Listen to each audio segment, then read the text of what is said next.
Israel, Iran और America के बीच युद्ध ने पूरी दुनिया के रोंगटे खड़े कर दिए हैं। ईरान ने इतनी ज़्यादा आज 18वें दिन युद्ध की, 17वें दिन की रात और 18वें दिन की सुबह में इजराइल पर इतनी बमबारी की है जिसका किसी को अंदाज़ा नहीं था। दुबई के इंटरनेशनल एयरपोर्ट पर इतने मिसाइल दागे हैं जिसको किसी का अंदाज़ा नहीं था। सोचिए, डोनाल्ड ट्रंप अब कह रहा है कि मुझे अंदाज़ा ही नहीं था कि ईरान इतना मजबूत है। अगर मुझे अंदाज़ा होता तो मैं कुछ और सोचता। कल तक जो डोनाल्ड ट्रंप कह रहा था कि दुनिया के सारे देशों को होर्मुज स्ट्रीट आज़ाद कराने के लिए आगे आना चाहिए, अब वो कह रहा है मैं तो बहादुर देश हूँ, ताकतवर देश हूँ। मैं तो सिर्फ बयान दे रहा था कि कौन क्या रिएक्ट करता है वो मैं जानना चाहता था। मतलब समझिए कि डोनाल्ड ट्रंप राष्ट्रपति न हुआ, एक नौटंकीबाज हो गया। वही डोनाल्ड ट्रंप जिसको ईरान ने हवा निकाल दी है, उसके डॉलर, पेट्रो डॉलर भी छीना गया, उसके अमेरिकी ठिकाने भी छीना गए। अब वो फिदेल कास्त्रो, चे गुवेरा याद है? उनका देश है क्यूबा, जिसके साथ भारत के शानदार रिश्ते हैं।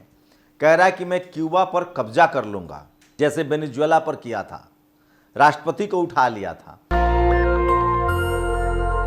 मतलब लगता है कि डोनाल्ड ट्रंप अब राष्ट्रपति नहीं, वो मानसिक रूप से विक्षिप्त हो गए हैं उम्र के इस पड़ाव पर। तो सोचिए, युद्ध के 18वें दिन ही अब अमेरिका ने भी मान लिया है कि ईरान एक ताकतवर देश है, ईरान एक ज्ञानी देश है और ईरान के पास जो हथियारों का जखीरा है वो शायद ही खत्म हो। दरअसल शुरुआत में अमेरिका को लगा था कि हम खामनेई को मार गिराएंगे, उसके बाद ईरान में खुद बगावत हो जाएगी और ईरान की सत्ता पर हमारा कब्जा होगा।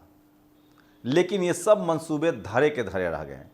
ईरान ने जो 45 साल से तैयारी की है वो खुलकर अब सामने आ रहा है। इतना ज़्यादा मिसाइल है ईरान के पास कि अमेरिका अचंभित है। होर्मुज स्ट्रीट पर किसी भी देश के अब नौसैनिक जाने के लिए तैयार नहीं है। यहाँ तक कि इजराइल ने कह दिया है कि हाँ ठीक है, हम युद्ध लड़ रहे हैं लेकिन होर्मुज स्ट्रीट पर हम नहीं जाएंगे, वहाँ तो ईरान को ही अपने नौसैनिक भेजने पड़ेंगे। मतलब होर्मुज स्ट्रीट जो है, जिसको IRGC ने कहा था कि वो पर्सिया का बुचर खाना है, पारस की खाड़ी का बुचर खाना है, अमेरिका और इजराइल वहाँ आ तो जाएगा लेकिन वहाँ से लौट नहीं पाएगा। इसी बीच अगर दुनिया के कूटनीति के लिहाज से बात करें तो ईरान ने कहा है, खासकर अगराची ने, कि दुनिया के जितने देश हैं जो अमेरिका और इजराइल को इस युद्ध में मदद नहीं कर रहे हैं उनके लिए होर्मुज स्ट्रीट खुला हुआ है। वो वहाँ से अपने शिप से तेल और गैस ले जा सकते हैं, बस सिर्फ अमेरिका और इजराइल के लिए मनाही है। वहीं जब दुनिया भर के पत्रकारों ने ईरान के विदेश मंत्री अगराची से पूछा कि क्या आप अमेरिका से सीज फायर के लिए कहेंगे, तो अगराची ने कहा कि नहीं, बिल्कुल नहीं। मैं अमेरिका को सबक सिखाना चाहता हूं, इजराइल को सबक सिखाना चाहता हूं कि किसी देश पर हमला करने का क्या मतलब होता है, और मैं इसलिए करना चाहता हूं क्योंकि हम अंत तक लड़ेंगे ताकि दुनिया में कोई और देश किसी और देश पर हमला करने की हिम्मत न रखे। तो ईरान धीरे धीरे ही सही लेकिन सबका समर्थन प्राप्त करने में कामयाब रहा है। डोनाल्ड ट्रंप कह रहा है कि मुझे उम्मीद नहीं थी कि ईरान जो है वो अपने पड़ोसी मुल्क, खासकर जो मुस्लिम देश हैं, जो गल्फ कंट्रीज है, उस पर हमला करेगा। हमें लगा था कि हम वहाँ से बैठकर ईरान पर बमबारी करेंगे और ईरान के पास कोई विकल्प नहीं होगा। ईरान न तो कुवैत पर, न अबू धाबी पर, न संयुक्त अरब अमीरात पर, न जॉर्डन पर, न सीरिया पर, न इराक पर हमला नहीं करेगा और हम इस युद्ध को जीत जाएंगे। लेकिन सोचिए, मैं पहले दिन से कह रहा था कि ये युद्ध कितना अमेरिका के लिए नुकसानदायक है, इसकी आप कल्पना नहीं कर सकते हैं। अमेरिका की बादशाहत खत्म हो गई है। युद्ध के 18वें दिन ये साफ हो गया है कि अब अमेरिका के पास तेल के कारोबार में कुछ भी नहीं बचा है।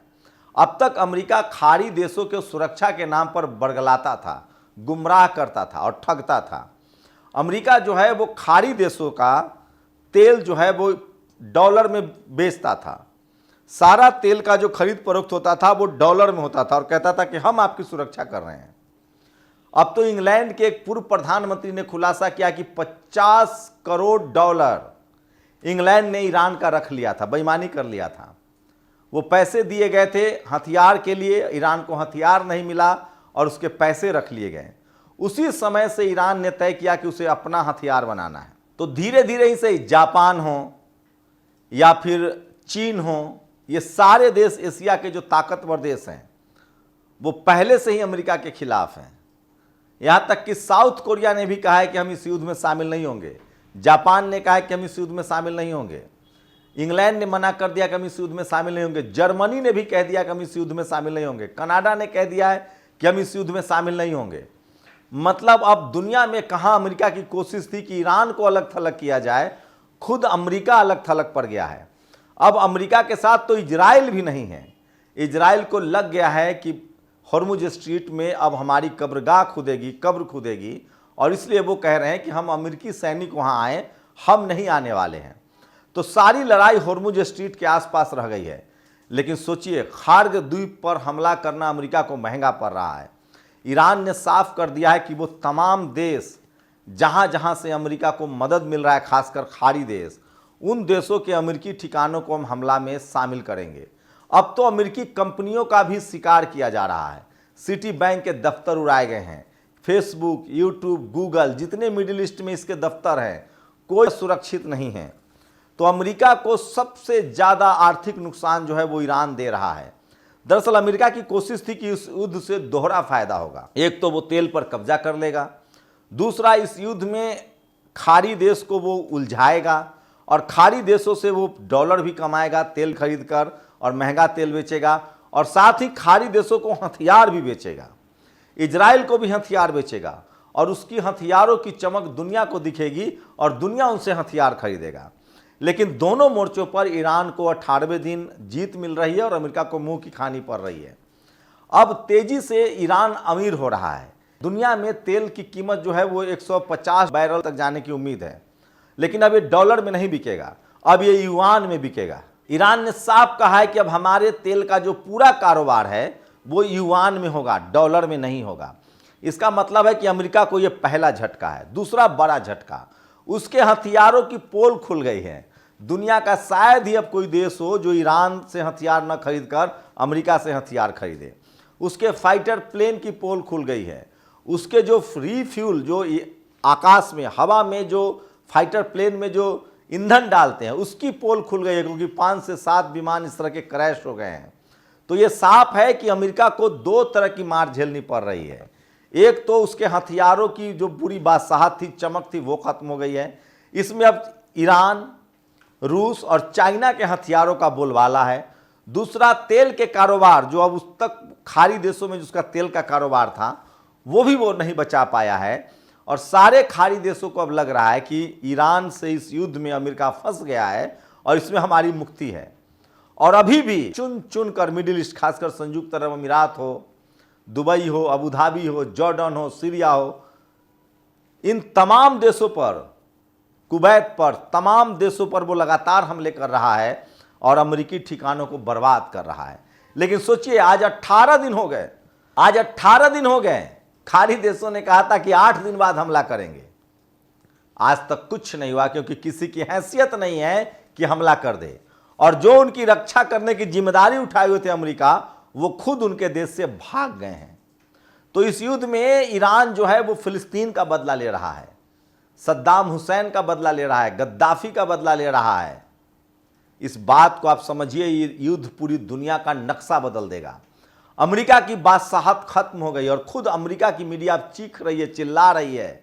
18 दिन युद्ध के हुए अमेरिका ने क्या कहा शुरुआत में कि हमने ईरान को खत्म कर दिया, बर्बाद कर दिया। फिर कहा कि हम तुरंत इस युद्ध को जीत जाएंगे। अब कह रहा है कि हमारी मदद कीजिए। अब फिर कह रहा है कि नहीं, हम तो दुनिया के बादशाह हैं। मैं फिर कह रहा हूं, युद्ध के 18 दिनों के बाद ये साफ हो गया है कि ईरान जो कह रहा था कि हमारे पास कम से कम 2.5 लाख मिसाइल हैं, हमारी क्षमता रोज 500 ड्रोन बनाने की है और दर्जनों मिसाइल बनाने की है, उस क्षमता को वो दिखा भी रहा। और सबसे बड़ी बात, अब तक सारे मिसाइल जो पुराने थे उसको दागे गए हैं। अभी जो हाइपरसोनिक है मिसाइल है, उसका प्रयोग होना बाकी है बड़े पैमाने पर। 17 और 18 की रात को ईरान ने लगभग दर्जनों मिसाइल इजराइल पर दागे हैं।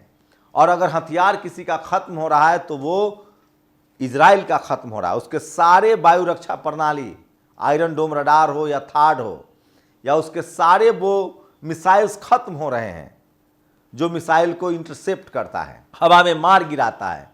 अब धीरे धीरे साफ हो गया 18 दिनों के बाद। और सोचिए, ईरान के राष्ट्रपति पेजेश्कियन की भाषा, ईरान के विदेश मंत्री की भाषा, ईरान के प्रमुख की भाषा, सबकी भाषा कितनी सधी हुई और नपी तुली है।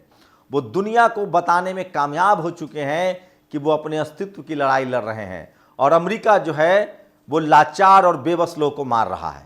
आप लोग की क्या राय है, हमें जरूर बताइए। शुक्रिया। दस्तक की आपसे गुजारिश है कि अगर इसको बचाना चाहते हैं तो नेशनल दस्तक को सब्सक्राइब करने के लिए रेड कलर के सब्सक्राइब बटन को दबाएं, फिर बेल आइकन की घंटी दबाएं। नेशनल दस्तक को बचाने के लिए बहुत जरूरी है कि हर खबर को शेयर करें, लाइक करें, कमेंट जरूर करें।